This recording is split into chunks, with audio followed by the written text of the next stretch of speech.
Achegarse á vida e á obra de Luísa Villalta leva a un coñecemento do propio. Sabermos dela, a través dos seus libros e das persoas que a trataron, fainola sentir preto, presente e viva. A nosa proposta para concluirmos esta serie documental é unha ruta pola cidade da Coruña, o espazo vital e literario da protagonista das letras galegas 2024. Benvidos e benvidas á nosa ruta pola Coruña, pero non unha A Coruña calquera. A Coruña universal. A Coruña que nos conta as historias que todas as cidades nos queren contar e que non sempre somos quen de escoitar. Historias moitas veces agochadas. Historias que Luísa, a través da súa presenza e da súa ollada, conseguiu desvelar.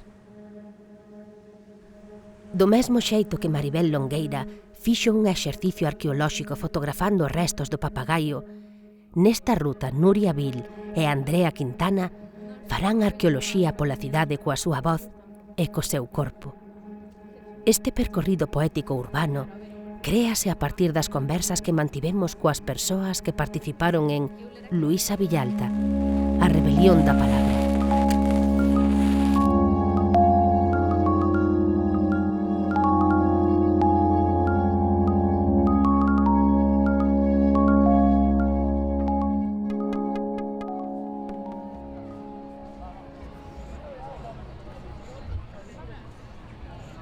Agora mesmo estamos na praza de Pontevedra, fronte ao Instituto Eusebio da Guarda.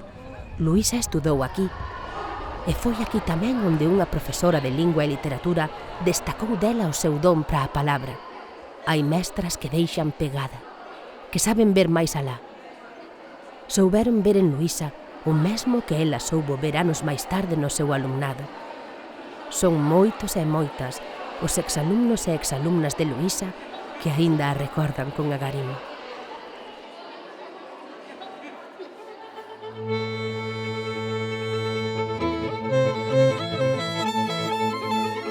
As xanelas confían na equidistancia para deixar ver o derrube dos seus mellores triunfos. O afastamento ascende igualitariamente.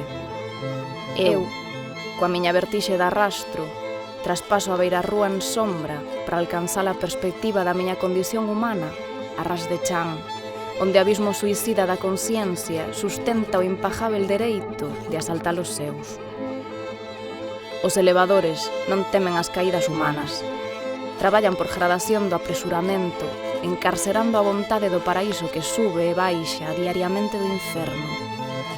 As escenas de amor, nas escadas de emerxencia, rematan en vidros rotos por ladróns que se amodorran nos dormitorios, onde o verniz insiste en lembrar o prezo hipotecado de cada rostro. Unha muralla humana érgese ante min con toda a grandeza do barro, ofertándome sombras sen permiso de nubes sedentarias.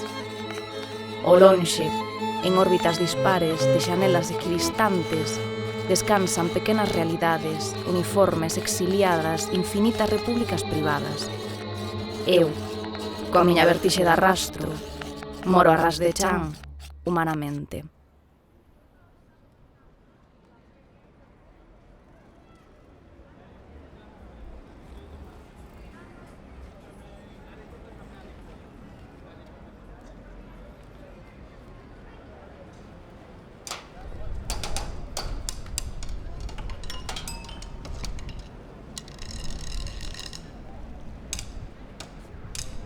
Desprazámonos ata a Praza do Papagaio para conversarmos sobre como os ollos de Luísa albiscaron historias que non todos os ollos ven.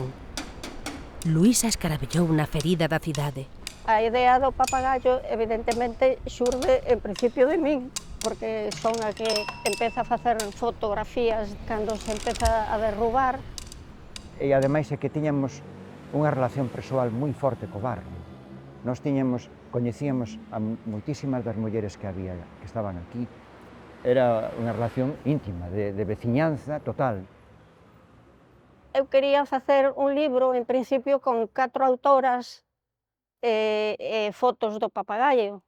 Contactei con Luísa, veu á miña casa, deixeille as diapositivas nunha mesa destas transparente, empezou chas, chas, chas, esta sí, esta non, esta non. Total, que desas 600 diapositivas, ela escolleu 100, 200, non sei cantas levou. O barrio do Papagaio foi demolido entre finais dos anos 90 en marzo de 2001, cando acabou definitivamente soterrado baixo o pó. Pero as historias ficaron na retina das persoas que o coñeceron. Pilar Pallarés, poeta, amiga e compañeira de xeración de Luísa, fai memoria destas rúas e fálanos do libro de poemas arredor deste espazo. É unha obra magnífica e radical. Eu estou moi condicionada polo feito de ter sido profesora no Instituto de Zalaeta e de termos ao lado un papagaio que, como facemos habitualmente ca parte marxinada cos vencidos na nosa sociedade, todos facíamos que non víamos. De feito, para chegar ao instituto desde a Rúa Panadeiras era moi doado atravesar. Estaba aí, pero a ninguén se lle ocorría, nen sequera os rapaces, non? E logo tamén o que ese proceso de decadencia absoluta de prostitutas que víamos desde o instituto e que máis que estar agardando moitas veces un cliente estaban agardando unha dose, que en moitos casos xa eran yonkis. Claro, para mí non é falar de algo así que non coñeces, estaba aí, esa presenza, que ás veces non queres ver, faz como que non está, pero que está, que o estás vendo todos os días. Papagaio para min é moi diferente aos libros anteriores, pero é o resultado lóxico dese camiño, dese lanzarse aos outros e ao mundo e ao máis marxinal de Luísa, non? Entón, é un libro moi complexo, como se Luísa fixese un labor de arqueóloga, imaginando as vidas que houbo detrás, erguendo o invisível, dando a ver o invisível, e facendo moito fincapé, máis que no papagaio daquel momento, no papagaio dos anos 50, pois todo o proceso de represión da ditadura, o poder tremendo da igrexa, o sometimento da muller a ser ou a puta ou a señorita fina e cursi. Sentámonos no meu estudio e trouxome un documento estruturado xa como un libro. De repente leo os poemas e mírame así e me di, te atreverás? E digo, Luísa, se ti te atreves, eu vou contigo ao fin do mundo.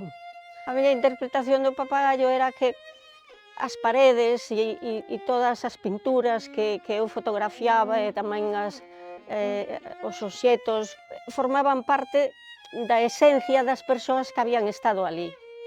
E ela tamén cos poemas o que facía era cuestionarse non as putas, sino outro tipo de persoas que especulaban ca cidade e que pechaban os ollos ao que non lles interesaba.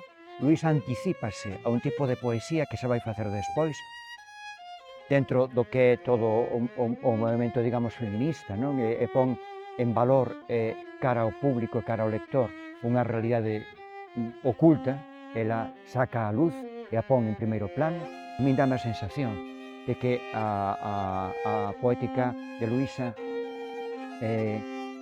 no papagaio é poesía un pouco narrativa, porque todos os poemas contan unha historia. Maribel Longueira deixou testemunho da memoria do papagaio nas súas fotografías, rexistrando a súa caída e as ruínas que xerou. Mesmo no seo da realidade hostil e da dor, soubo ver cor e evoca con tenrura como era o barrio no que medrou. Imaxe e palabra únense para denunciar a realidade controvertida dun comercio que tiña como mercadoría os corpos das mulleres e o carácter especulativo da destrución do barrio. As fotografías de Maribel móstrannos cores mesmo na propia destrución: vermello, azul, verde. Hoxe nós imos porlle coro ao papagaio.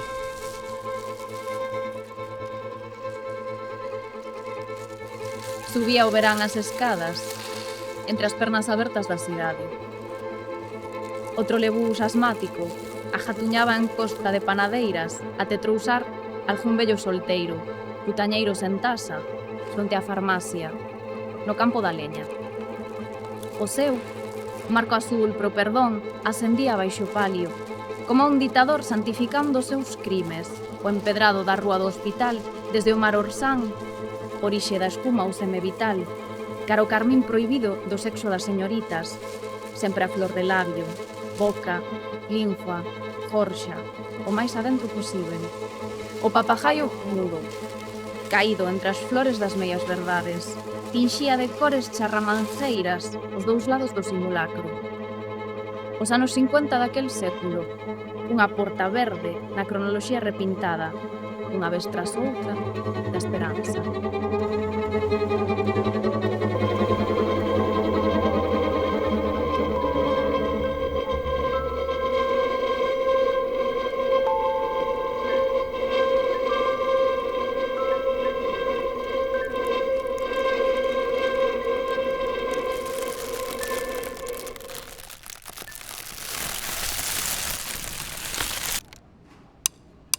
Xo dixo a poeta e tamén música coruñesa Estíbaliz Espinosa.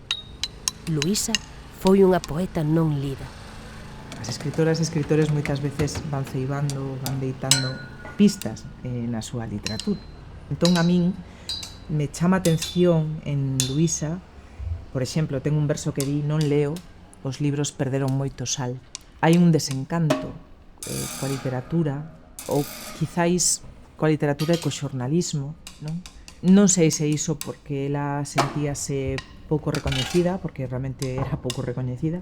Hai unha cita moi interesante, precisamente a de Adelina de Telos, que é unha poeta grega pois menos coñecida que Safo de Lesbos, por exemplo, e que di así: por que o artista que trazou tan habilmente e con tanta verdade as faccións desta muller non lle deu tamén a palabra? Se o fixese, agora teríamos a Agatarquis de corpo enteiro. É dicir, está falando dun retrato de muller incompleto porque lle falta a palabra. Un artista traza non sei se será unha escultura ou dunha muller, pero non lle outorga a palabra, esa Agatarquis, entón non está de corpo enteiro, faltalle a voz, a palabra. Entón Luísa era moi consciente da palabra e da voz e da perspectiva, que para min son eixes cruciais na poética, a voz e a perspectiva, e ela era moi consciente, creo, de que a súa voz non era tan escoitada como a de moitas mulleres.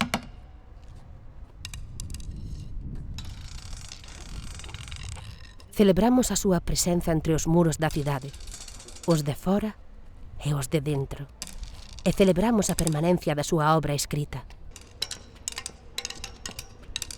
Estamos no mercado de Santo Agostiño e imaginamos a Luísa contemplando os bailes erráticos da cidade.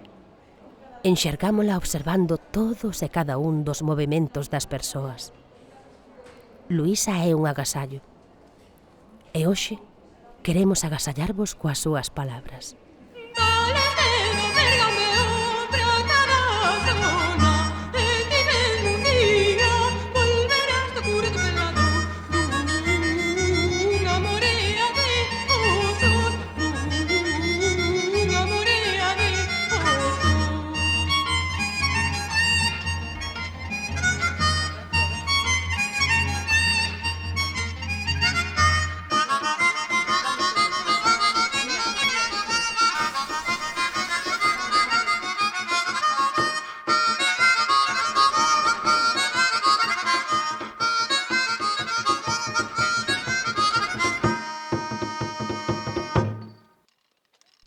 Do mercado de Santo Agostiño damos un salto ata o barrio da Falperra, na cidade a extramuros. Pilar Pallarés díxonos que Luísa non falaba da Coruña oficial. Falaba da Coruña dos vencidos. A Coruña soterrada na historia. Hoxe queremos porlle nome a esa A Coruña. Nomear o que non se nomea. Recuperar a nomenclatura dos espazos. O músico, poeta e profesor Xurxo Souto reflexiona sobre isto. Tiña moita empatía porque frente a aquela Coruña provinciana de Paco Vázquez, que representaba el pequeño Madrid, era la ciudad en que non se habla gallego, que el gallego es os despalos de Santiago, todas esas cuestións, a realidade da Coruña, unha cidade galegofalante. Este é un dato que asombra. En números absolutos, a cidade galega que ten maior número de galegofalantes é a Coruña. Ninguén mo cree, pero é así. Entón, reivindicábamos a eufonía dos nomes dos barrios, despreciados pola cultura oficial, esa Villalta, do Gurugú, da Falperra, todos eses nomes dos Mallos, da Coiramia, da Parrumeira. Nese programa buscábamos todos eses nomes, os nomes das pedras que rodean a Torre de Hércules. A Torre de Hércules é un monumento da humanidade, pero ninguén sabe que ao pé da torre hai unha pedra que se chama o Xanrei, o Gueibouteiro, os coitelos de terra, os coitelos de mar, a rabaleira, o boi, a vaca, o becerro e o becerriño. Por que se nos negan eses nomes? Por que se nos nega esa música?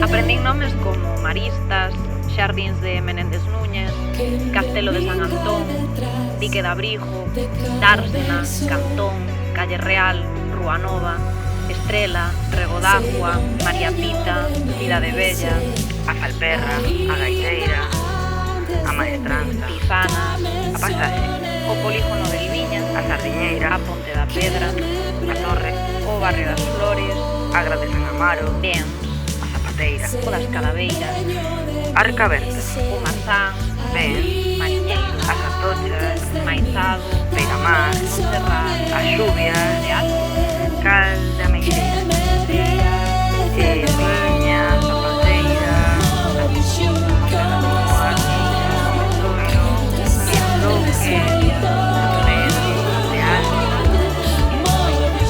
Pedra, Illa, Real, Peixaría, Pedramca, Monte de Pedro, Parque, Paladera, Mayo, Os Castros, Aeira, Dársena da Mariña, Osa,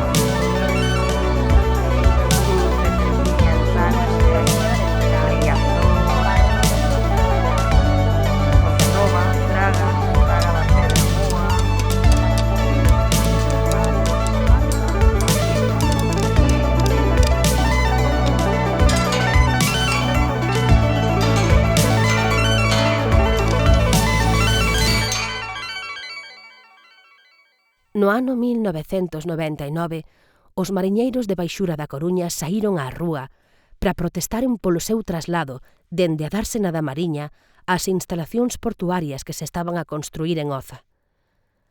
Daquela dos barcos penduraron cartéis coa consigna «Coruñeses, todos no mesmo barco pola defensa da Dársena». Luísa estivo aí, na primeira fila, recitando poemas en solidariedade cos mariñeiros na protesta organizada pola Agrupación Cultural Alexandre Bóveda, relata a súa actual presidenta María Xosé Bravo. No mes de xaneiro de 1999, o Concello da Coruña, presidido nese momento por Francisco Vázquez, decide botar os barcos de Baixura da Dársena da Coruña, non? O sea, se molesta o que é un punto central da economía e da paisaxe desta cidade que é a pesca, non? Nese momento hai na Coruña, bueno, pues todo un movimento contrario a iso, faise un recital poético, non? Onde están ali pues, varios poetas, e ali está Luísa Villalta, porque ese compromiso, bueno, pues, xunto con Pilar Pallarés, xunto con Fernán Bello, con Lino Braxe, non? E toda esa xeración moi comprometida co seu tempo, ca súa cidade, co seu país, con todo aquilo que se defende, non? Nós tamén queremos rachar co ruído, tal e como fixo Luísa. Saírmos da nosa música reservada e observar o concreto da cidade. Estamos aquí, na Mariña, onde hai 25 anos estaban os mariñeiros protestando.